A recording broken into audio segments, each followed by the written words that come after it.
This podcast contains content that may be alarming to some listeners. Listener discretion is advised.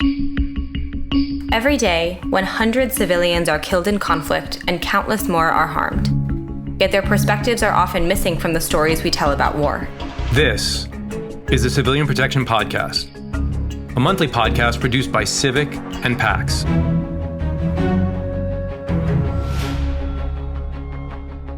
Ministers, Excellencies, distinguished delegates, thank you so much for taking the time to be with us here in Dublin on what is a hugely important day in terms of an international statement on a very important issue. It's my great pleasure to welcome you to Ireland and indeed to Dublin Castle, as together we take a major step forward to protect civilians from explosive weapons in populated areas. Hi, everyone. This is Annie Scheel, Senior Advisor for the United States at Center for Civilians in Conflict. And I'm Mark Arlasco, Military Advisor from PAX. Our organizations work in conflicts around the world to protect civilians caught in war. Today, we're going to take you behind the scenes of a landmark international declaration signed by over 80 countries last month. The political declaration on strengthening the protection of civilians from the humanitarian consequences arising from the use of explosive weapons in populated areas, also known by its acronym, EWIPA, EWIPA for short, a phrase you'll hear a few times in this episode. Our teams at Civic and PAX have been working for years as part of INU, the International Network on Explosive Weapons, to make this declaration a reality. And they traveled to Dublin a couple of weeks ago to attend the signing conference, where they reported live. So, without further ado, we're going to hand it over to them. Hajar Naili, Civic's Director of Communications, Sahar Muhammad Ali, Civic's Director for the Middle East and North Africa, and our lead on urban warfare, and Rose Bohr, PAX's project lead on humanitarian disarmament. We start in a hotel room in Dublin, about 24 hours before the signing begins, where Hajar, Sahar, and Rose are getting ready for the first day of the conference, a civil society forum to endorse the declaration. Hi, my name is Hajar Naili, and I am the Director of Communications at Center for Civilians in Conflict, Civic. In this new episode of the Civilian Protection Podcast, we are taking you behind the scenes of the final moments preceding the signing conference of the political declaration on the use of explosive weapons in populated areas. These weapons have devastating consequences on civilians. These weapons kill, maim, and displace civilians while damaging and destroying civilian infrastructure.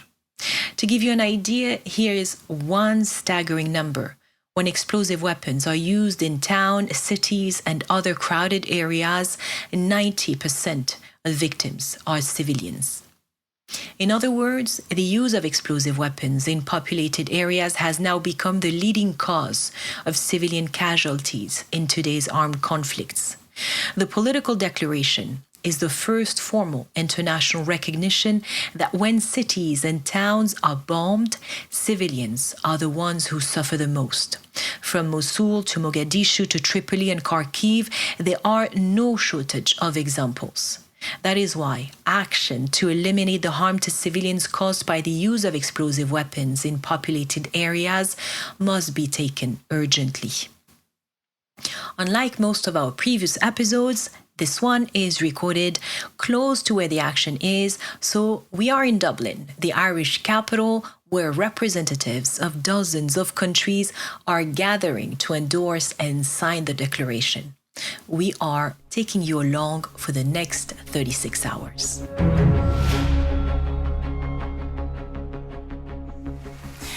Today is Thursday, the 17th of November. We are on the eve of the signing conference of the political declaration on the use of explosive weapons in populated areas. We are in Dublin. I'm joined by Sahar Muhammad Ali, Civic's Director of the Middle East and North Africa Program, and Rose Bohr, Project Leader for Humanitarian Disarmament at PAX. Good morning. So let's set the scene again for our listeners, and if you could tell us what is happening now in Dublin and more particularly tomorrow on November 18th. So we are here in Dublin today because on Friday we expect 60 states to convene to sign the political declaration on strengthening the protection of civilians against the use of explosive weapons in populated areas. And this is a culmination of, as you were saying, 3 years of negotiations between states, the International Committee of the Red Cross, the ICRC, the UN, and civil society organizations. And Rose and I, while we represent our individual organizations, we are part of the International Network of Explosive Weapons in Populated Areas. That is a consortium of NGOs advocating, raising awareness on the humanitarian consequences from the use of such weapons and pushing states to change their military policies and practices. So it's pretty exciting that we are here, and this effort has been ongoing for about a decade. So there are two elements we would like to focus on in this conversation.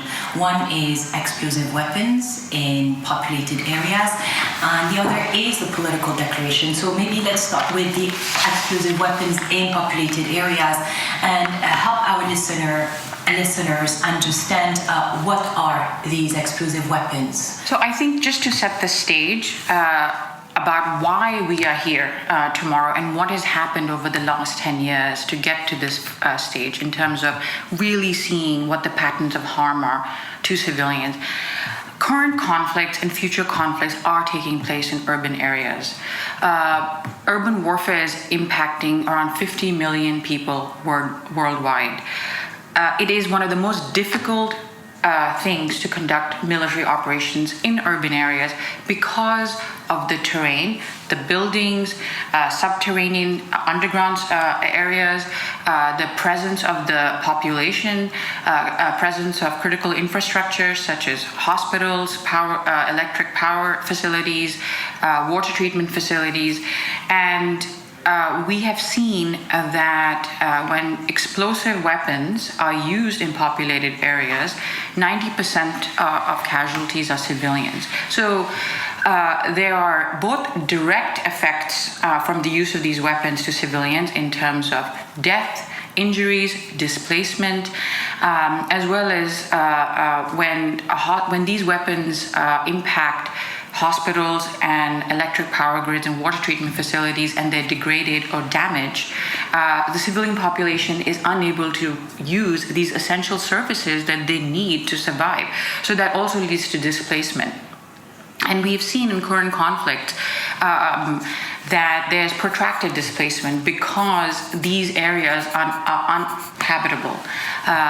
And the challenges for civilians and why all of us have come together, states have been leading on this too, but civil society, all of us who are working in conflict areas, in war zones, are seeing the direct impact to civilians.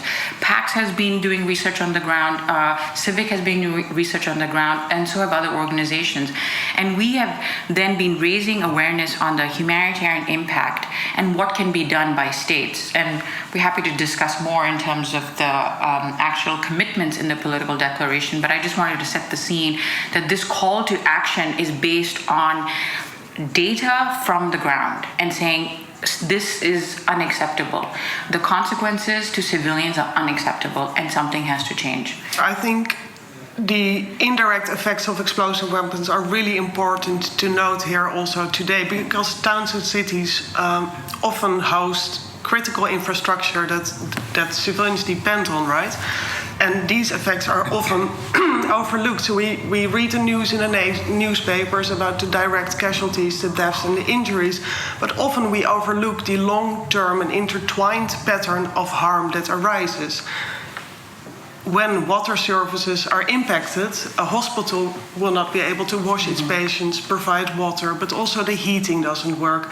In Avdiivka, I spoke to a nurse who was injured by fragments from a shell, then was operated in the hospital she worked in, but because the electricity was off, she was operated under a candlelight. Mm-hmm. This obviously meant that many of the fragments were missed and that were still in her body. And this is just an example of how these effects influence each other and what the impact is for civilians. This is very helpful. You here providing us with a picture of the nature of warfare changing, moving to towns and cities. Now, maybe Rose, can you go deeper into the type of weapons we're talking about here?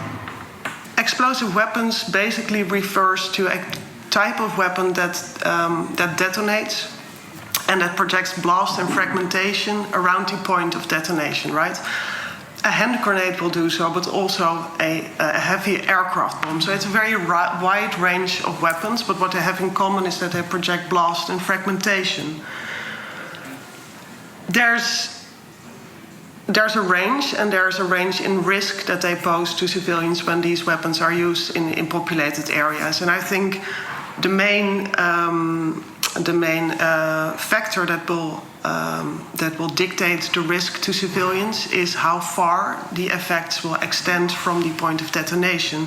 This is often referred to as wide area effects, and wide area effects can flow from three different characteristics. So one, if you have a very big high explosive load and a very big blast, for example, and big wave of fragmentation, the impact area will be bigger than if you're talking about a small explosive load. So that's one characteristic. Second, if you use multiple munitions over an area, of course, the wide area effect will also increase. And then last, but certainly not least, is the inaccuracy of a weapon system. And that means that you basically don't know in advance where a weapon will land exactly. And this, of course, is extremely problematic if you use such an inaccurate weapon in a populated area, because it's reasonably to be foreseen that you will not hit the target, but instead hit civilian objects or civilians. So I think these wide area effects are very problematic, and it's especially that category of weapons that poses civilians at great risk when these weapons are used in towns and cities. So now that we have described what these explosive weapons are, and now we understand better the consequences and the damage they cause, especially on civilians and civilian infrastructure, can we move on to the political declaration? And can you explain what is this political declaration about? What this document contains? Yes, I think first and foremost is the first formal recognition of the unacceptable consequences of the use of explosive weapons in populated areas. This is really important because if you recognize the problem, you have the first step to addressing the problem. And I think that the declaration really does a good job in describing both the direct and indirect effects these weapons have on civilians. So that's the first really important thing in the declaration, the acknowledgement of the humanitarian problem, so to say.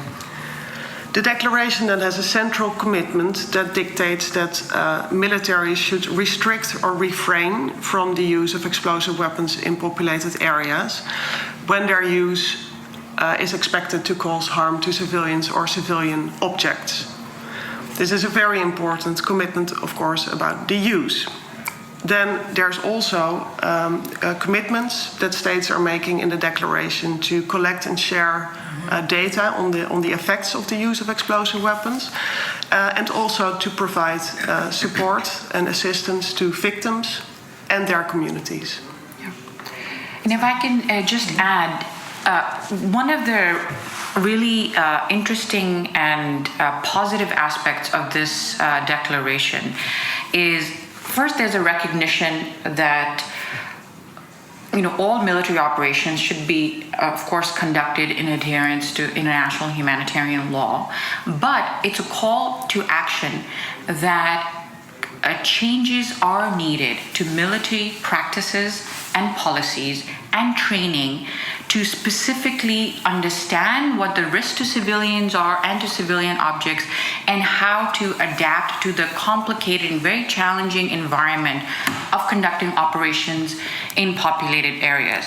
What this declaration does in recognizing the humanitarian consequences, particularly in the use of these type of weapons in populated areas, is ask militaries, no, you need to go back. You need to change, and you need to examine what sort of policies you have in terms of as Rose was saying, refraining and restricting the use of a particular type of weapons in populated area because of the grave consequences. So now can we go back to where it all started and tell us how this whole journey towards the declaration as it is right now all began? So I'll talk about it from Civic's perspective. In 2011, Civic worked with the African Union Mission in Somalia, also known by its acronym, AMISOM, to help draft their indirect fire policy. And a lot of these weapons that we're talking about are indirect weapons, because they're not direct fire munitions. They don't directly land on the target. And as part of that, because there was reports that when 120 millimeter artillery was landing in Mogadishu, a lot of civilians were being impacted. And there was a lot of reputational harm and criticism to AMISOM, and they took the leadership and the initiative to say something has to change. And so this indirect fire policy was written that refrained and restricted the use of indirect fires in populated areas. And then also Civic worked with them to create the civilian casualty assessment tracking tool. Now other NATO forces in Afghanistan also had policy guidance from the commanders restricting airstrikes in residential area, they created civilian casualty tracking cell, doing better battle damage assessments. So suddenly we were hearing about these good tools and practices. At the same time, a lot of us were also documenting the harm to civilians in all these conflicts. And in 2011, I think it was Austria who first began the conversation, and then since then, the ICRC, OCHA, PAC, Civic, a lot of other NGOs, Humanitarian Inclusion, Article 36, other civil society organizations, sort of came together and started raising awareness on the humanitarian consequences. And Civic was participating in those conversations to share that there are good practices and policies out there that could be used and should be shared with other militaries in order to stem the tide and to reduce civilian harm in this particular context. And so there was a lot of, awareness raising sessions and conferences that we all were participating in. And then in 2019, Austria convened a conference, Protection of Civilians in Urban Warfare. 130 states attended it, civil society, and that then led to the formal process with Ireland taking the lead in starting the negotiation and drafting of the political declaration. And it began in 2019. In November was the first time we all met to discuss the political declaration, the draft of it. And then even despite COVID and everything, we met online. And again, credit goes to the leadership of Ireland that they were very persistent, and they had a very difficult task of negotiating the text between states, and states have their own perspectives, civil society, humanitarian organizations have their own perspective, and trying to formulate and negotiate the language. Again, credit goes to Ireland's leadership in this process, and we have a really forward-leaning document. Rose, I'm sure you have a lot to add to what I just said, so over to you.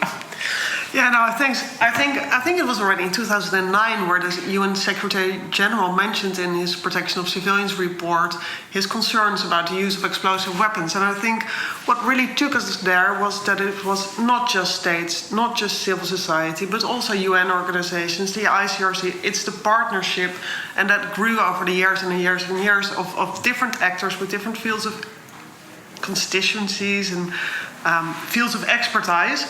And in the beginning years, it was Austria convening, and it was a smaller group of states, and a lot of focus was on documenting the harm, making sure that the explosive weapons terminology was accepted by states, and there was a lot of awareness raising. Indeed, And I think there was also a sense of addressing a moral outrage gap or something, because there was a lot of acceptance, right? If you go to war, there's collateral damage, and explosive weapons are just being used, and it's like, don't touch it. And I think this whole change in how we look at the use of explosive weapons in the civilian harm, I think, has been a really big shift over the last decade. And then from the smaller group of states, we expanded the group, and indeed Vienna was a milestone with regard to the sense that there were so many states there, but also that Ireland announced their roadmap towards the political declaration.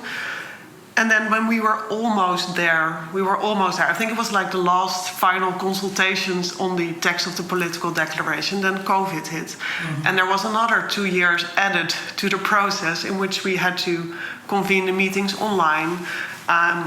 Personally, I was quite worried in that moment. I thought, we're almost there, and then there's this setback, and how do you keep the momentum if you can't meet, if you can't negotiate? It's a diplomatic process. You can't really do that online, right? But I think we managed, and under the great leadership of Ireland, we are now here today. With a lot of actors involved in that process, the declaration is obviously the result of many compromises and probably a good amount of frustration. Could you speak of commitments or language that you campaigned for but did not make it into the final draft?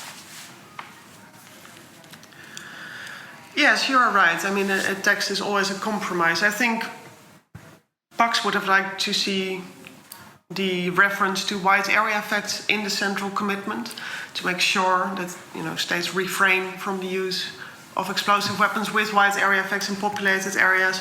But on the other hand, the description of the wide area effects is in the preambular, right? And if states review the text, their course of action will follow from the problems as described in the preambular.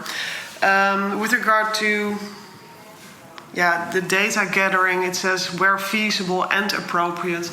I think it would have been stronger if we would have, not mentioned the appropriate. It's always appropriate. It's a question of being possible or not. Appropriate, I think it is always. But that's my view.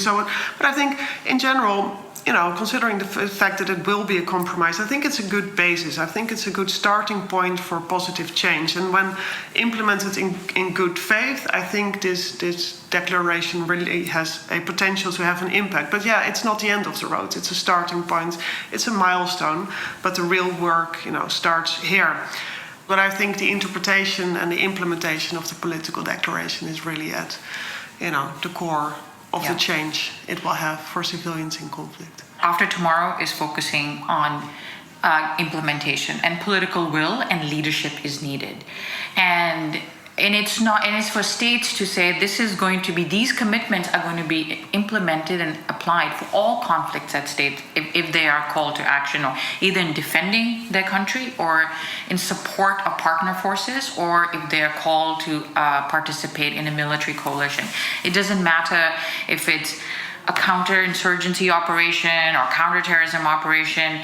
These kind of commitments should be implemented for all types of situations of armed conflict and urban warfare, large-scale combat operations, and how these commitments should be also adapted and resourced to the more difficult kinds of operations where you have in urban areas. So tomorrow we'll be celebrating a milestone, and we will stay vigilant to ensure that states in good faith are implementing these commitments, and what overhaul they're going to be doing to their policies, their training, their practices, their doctrine, and sharing these good practices.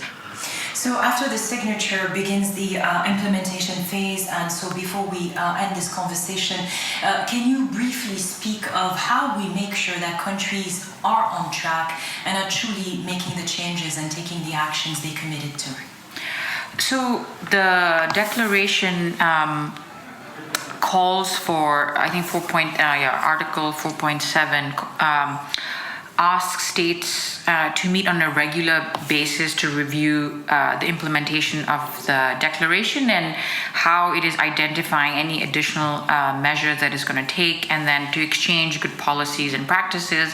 And the declaration also asks states to include the perspective and participations of the United Nations, ICRC, other relevant international organizations and civil society organizations. So having this very structured intergovernmental and military to military exchange complemented from the perspective of the external actors. Because we have seen, and again, this is from Civic's perspective too, that when you don't, there will always be gaps in any military assessment of what they're doing.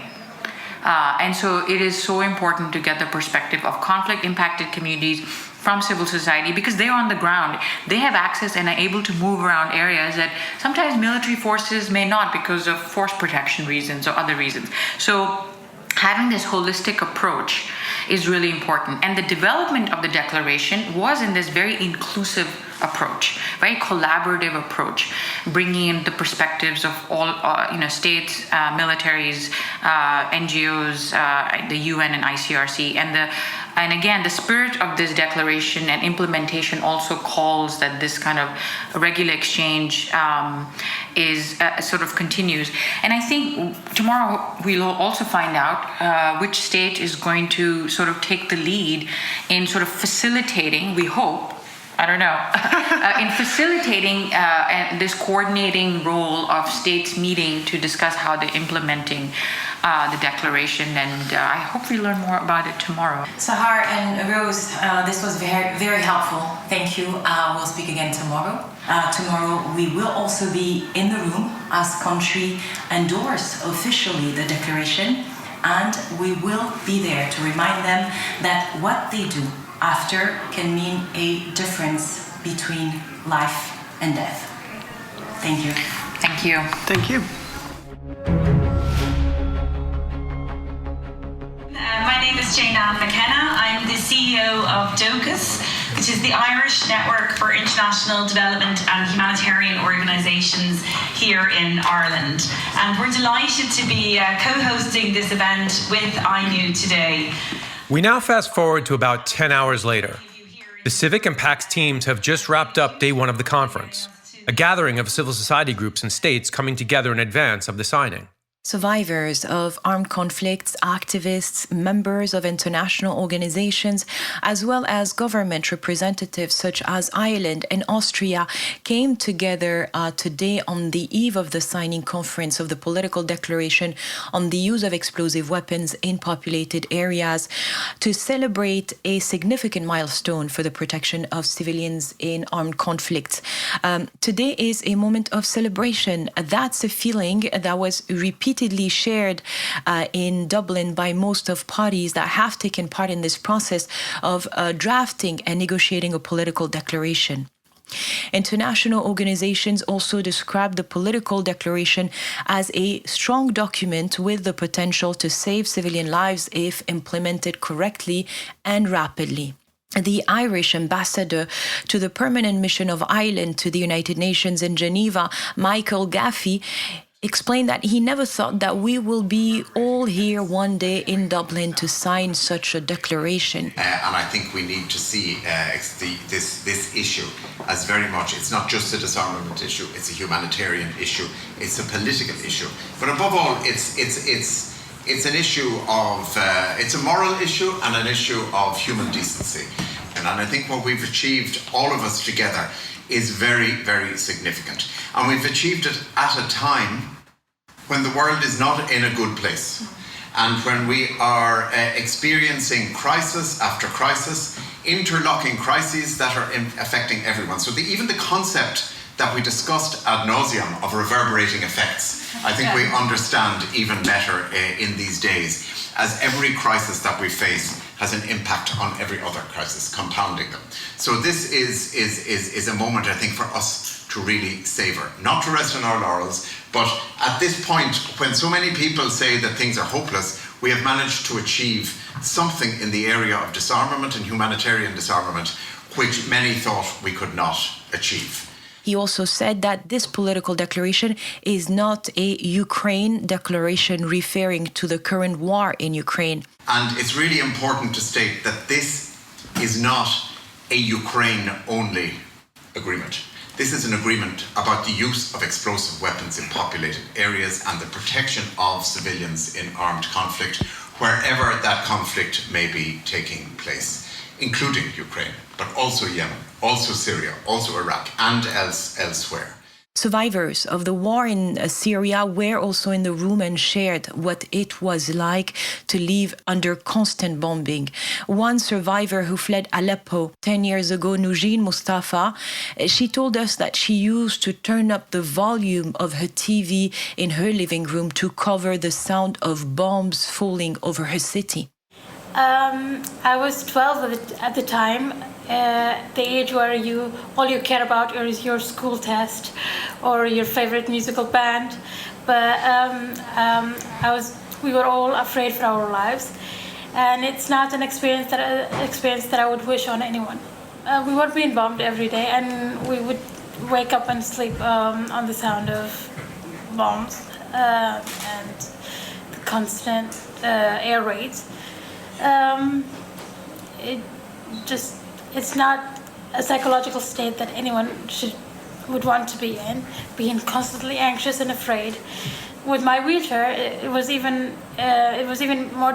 I didn't have the choice to even go to a shelter if things got very bad. I lived in a floor apartment with no lift, which meant that if we needed to seek shelter or hide immediately, it was not an option for me. If we were lucky and had electricity, I would just raise the volume on the television just so I wouldn't hear the sound coming, and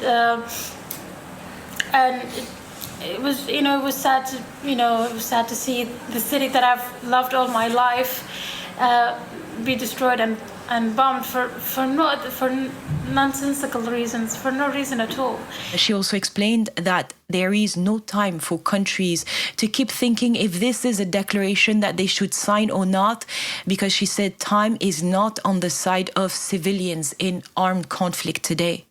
And this sentiment was echoed across the room. We don't have time to sit down and negotiate and even talk about such a declaration being a possibility. It should have happened years ago, and I'm happy that it's happening now, because being late is better than never arriving. But it's not a topic where you can say maybe and if and yeah, we should see what we can do. It's not, because human lives are being affected. These are the people that have gone through these things. They are not numbers. They are not, they're not a statistic. They're not something that you can read and ignore. And it's not just lives that are being threatened. When you're in a war zone, you don't have any prospect for the future. You're not thinking about school or your future career when you're just trying to survive. It's not, and. So, for example, in our case, generations of Syrians have not received a proper education, have not taken the steps to build their future and reach their potential as individuals, and that's very sad.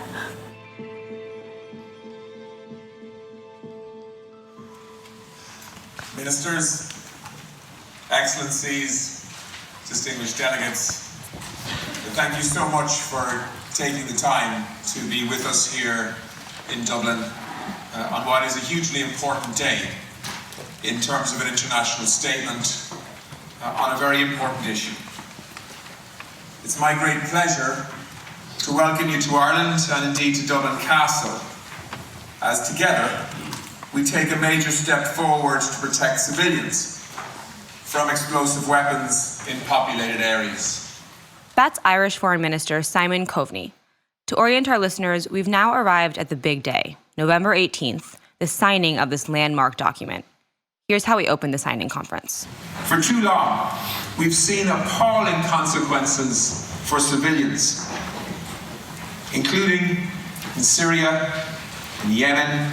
Most recently, we are seeing the devastating consequences of explosive weapons used by Russian aggression against Ukraine. And it's not often a byproduct of conflict. It is often a deliberate targeting of civilians in order to break the will of a people, community by community. Images of human suffering offer a stark reminder of the international community's collective responsibility to address the root causes of humanitarian suffering and absolutely reject any normalization of such scenes, somehow described cynically as collateral damage. We want this political declaration to be relevant to current and future conflicts by sending an unambiguous message on the fundamental importance of the protection of civilians always, regardless of circumstances. Over the next few hours, 82 states would sign the political declaration, over 20 more than Sahar and Rose initially predicted. The commitments made on November 18th here in Dublin are a major step towards recognizing formally that actions to protect civilians from explosive weapons must be taken. Among the states that signed the political declaration, 2 stood out because they continue to face the persisting threat of armed conflicts and the use of explosive weapons in populated areas. It was Somalia and Palestine. Somalia's Minister of Foreign Affairs reminded the audience of the deadly impact of explosive weapons on civilians and the destruction of infrastructure, while recognizing that the declaration offers essential tools to safeguard civilians. Palestine ambassador also welcomed the declaration, saying by endorsing it, Palestinians are sending the message that the lives and the welfare of civilians must come first, no matter on which side of the conflict they are. Here's Hajar, Sahar, and Rose leaving Dublin Castle that evening. So, Sahar and Rose, we are here. It's the end of the day on November 18th in Dublin. 80 states have announced that they are signing the political declaration. I want to hear from you what happened today in the room and how do you feel about 80 states signing the declaration? It's actually 82. Oh. Yes, that's so it's pretty exciting, right, Rose? I mean, I don't know, it was a very positive, most of the statements are very positive, very supportive of the collaborative process. Yeah, I think the number of 82 is a smashing number, which is actually higher than we had expected in advance.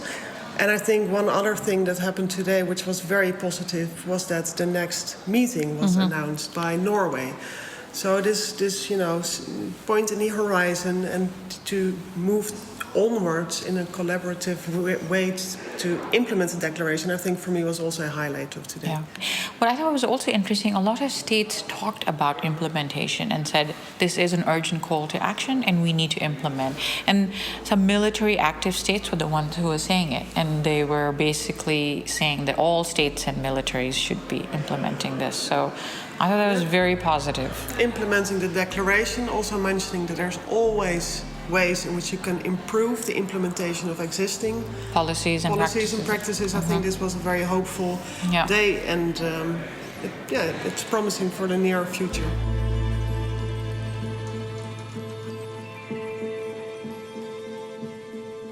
In the end, 83 countries signed the political declaration. Signatories came from around the world, from Africa to the Middle East, to Europe to Asia and Latin America. The United States and many NATO members were also among the signatories. And as our guests emphasized today, implementation cannot wait. Civic, PAX, and our colleagues at the International Network on Explosive Weapons will continue engaging with governments who signed the declaration to ensure their commitments are implemented rapidly and effectively, as well as to engage countries that didn't sign to gain their support. That's it for this episode. Next up on the Civilian Protection Podcast, we'll explore how climate change is driving conflict and in turn civilian harm in Iraq and Yemen. The Civilian Protection Podcast is brought to you by Center for Civilians in Conflict and PAX. 2 NGOs working to improve the lives of civilians caught in conflict. Today's episode was written by Hajar Naili and Annie Scheel, with assistance from Sahar Muhammad Ali, Rose Bohr, Mark Garlasco, Selma von Ushvard, Aaron Bell, and Tate Musinahama. It was produced by the Podcast Guru. Hajar Naili and Tate Musinahama made sure we're online. We'd like to thank Sahar Muhammad Ali and Rose Bohr for joining us as guests, as well as the numerous other speakers whose voices we featured today. You can find us on Apple, Spotify, or anywhere else you get your podcasts. We want to hear from you. Share your thoughts on this episode or topics you'd like us to cover by emailing civilianprotectionpod@gmail.com. Follow us on Twitter and Instagram @protectionpod to stay up to date on our episodes and guest speakers, and to get behind-the-scenes content. Find full interviews and upcoming episodes on our websites, civiliansinconflict.org/podcast and protectionofcivilians.org. Thanks for listening.